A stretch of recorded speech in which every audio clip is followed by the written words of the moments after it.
Hi, I'm Christy, and you're watching the second in a 5-part orientation video series for prospective foster parents in the state of Arizona.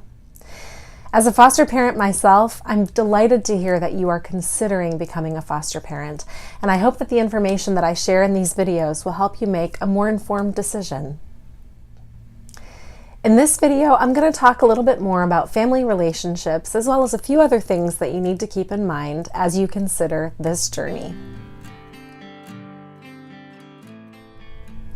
When I was a brand new foster parent, I was really intimidated by the idea of having any kind of relationship or even just contact with the parents or family members of the kids in my care. I don't know why I felt that way, but I was intimidated. I thought that they might not like me, they might be angry at me, they might somehow blame me for their kids being in foster care. I don't know what I was thinking. But what I've come to learn over the years is that the opposite is true. For the most part, it has been so wonderful to develop relationships with family members and the parents of the kids in my care. And I hope that as I share some of the ways that you can do that, from very minimal contact to really in-depth relationships, that you'll begin to see that as a foster parent, you play a vital role in helping to bridge the gap between families and ultimately to foster not just the kids in your care, but to foster the reunification process. So when you think like a foster parent, you're constantly remembering that reunifying the child in foster care with their parents is everyone's #1 priority. When appropriate, it's encouraged that you have some contact with the children's family. This will help with transitions and the comfort level of your foster child. When children are removed from their home, they don't stop loving and worrying about their parents, and their parents don't stop loving or worrying about them. Kids may act out and be angry, especially after visits. Children may not understand why they can't go home to their parents. Being a foster parent will affect your entire family, both physically and emotionally. The safety of you and your family is very important, but we do expect you to have at least minimal contact with the child's family. Here are some examples of what I mean by minimal contact. Sending notes and photos to the parents when they have visits with their kids. Sharing schoolwork and reports with the parents. Allowing phone calls between the kids and their parents. Sending snacks for family visits. Requesting cultural information from the birth family. And displaying photos of the biological family in the child's bedroom. There are many ways for you as a foster parent to support the children's family relationship. Beyond these suggestions for minimal contact, as a foster parent, you can go deeper in supporting and mentoring family relationships. Some ways you can do this are meeting the child's family. We've met up with grandparents at Chuck E. Cheese and gone blueberry picking with cousins of the children in our care. These can be simple yet powerful ways to keep children connected with their family. Another way is talking with a parent during a visit with their child.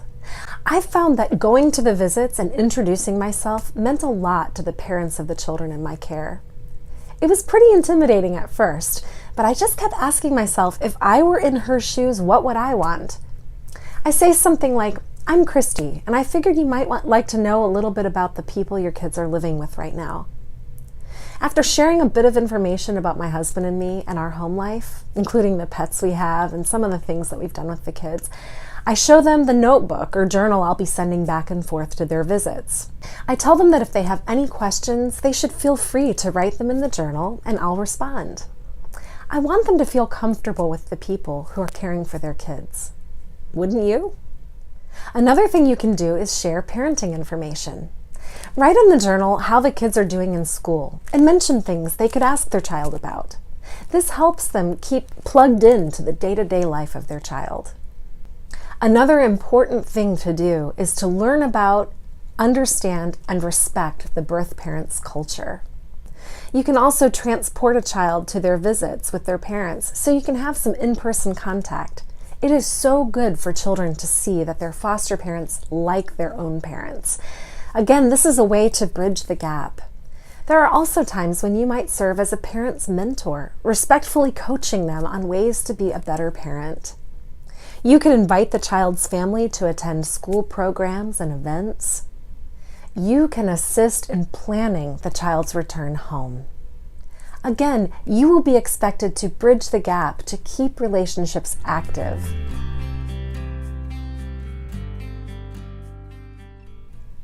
Beyond these ways of supporting and mentoring your foster child's parents, as safety allows and relationships develop, you can move into family participation. This level of bridging the gap involves including the birth family's participation with your family, and it often extends after the child is reunited. This level also requires significant preparation. As I said, the expectation of the department is at least minimal contact. If and when supporting, mentoring, and family participation can be safely achieved, it will be most certainly beneficial to the children in your care, as well as to the birth parents and to you as a foster parent. That's just an overview of navigating the family relationships of your foster children. When you go through the licensing process, you'll receive more training and there will be more assistance from your case manager and your agency.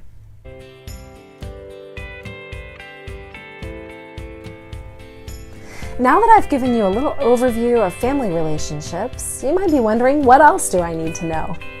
Here are a few things.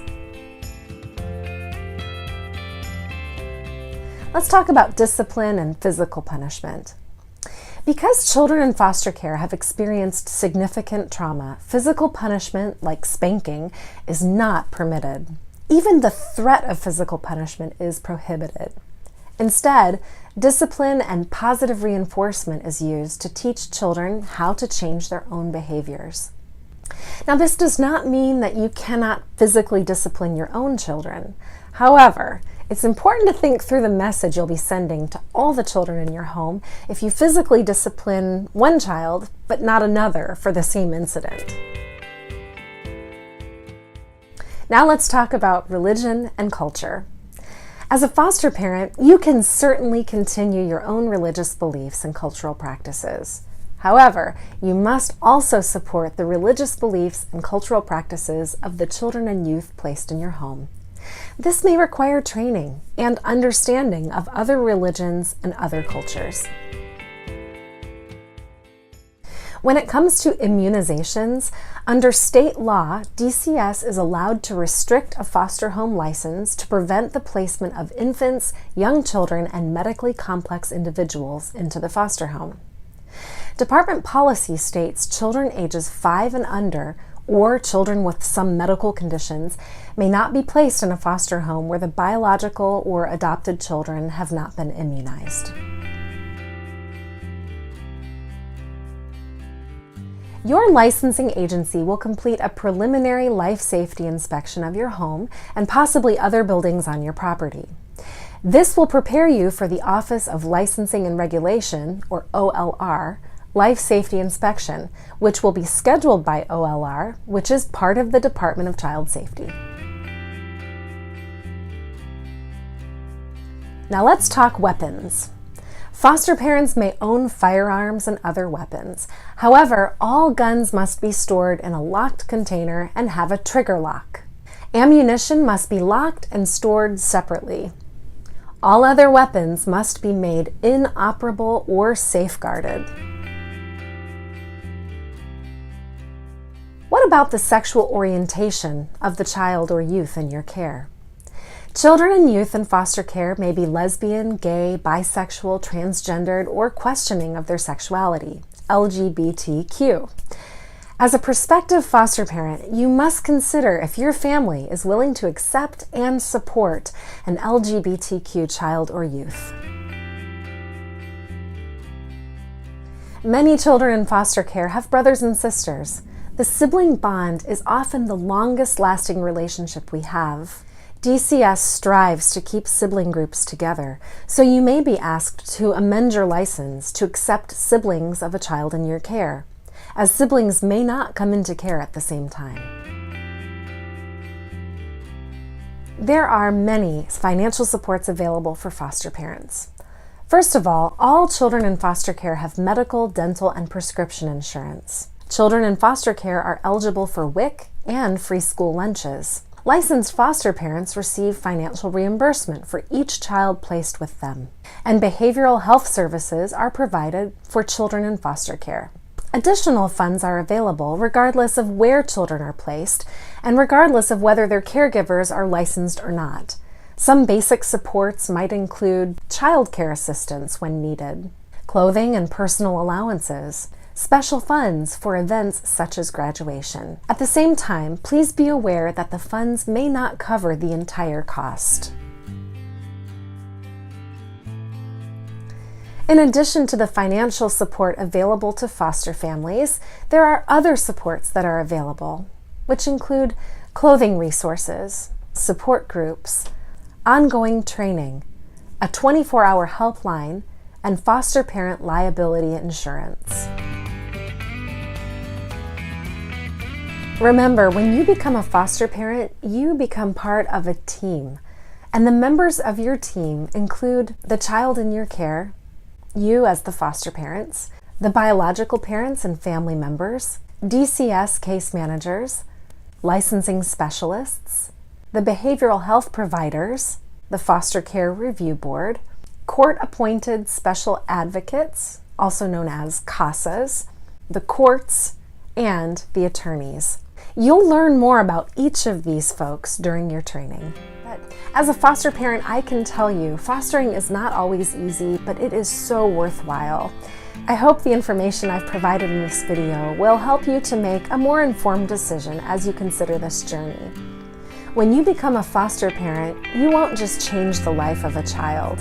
They'll change yours forever.